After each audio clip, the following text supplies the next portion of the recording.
Assalamualaikum warahmatullahi wabarakatuh dan salam sejahtera. Menjelang tahun baru 2026, mari kita merenung perjalanan yang lalu dan melangkah ke hadapan dengan tekad yang lebih utuh. Tahun ini mesti menjadi titik tolak untuk kita menolak segala ketaksuban yang membutakan hati. Sebaliknya, kita harus mempromosi hikmah sebagai panduan dalam setiap tindakan. Kerana hikmah membuka ruang kepada dialog, kebijaksanaan, toleransi dan keadilan. Kita akan terus memperkukuh reformasi dasar dan polisi negara agar benar-benar mencerminkan aspirasi rakyat. Reformasi ini bukan sekadar perubahan di atas kertas, tetapi budaya yang menjiwai pentadbiran dan kehidupan masyarakat.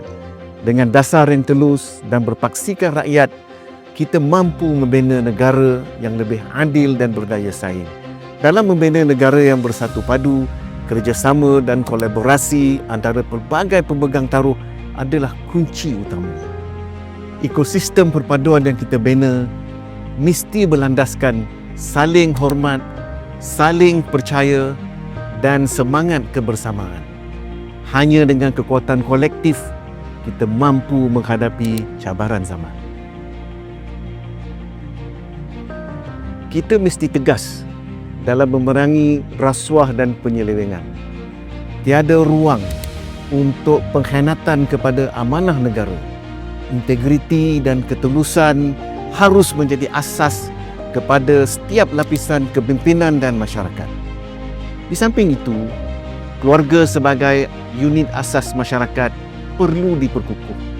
Lelaki harus memain peranan sebagai qawwam, iaitu pemimpin, pelindung dan pembimbing yang bertanggungjawab agar keluarga menjadi benteng kukuh melahirkan generasi berakhlak mulia dan berdaya saing.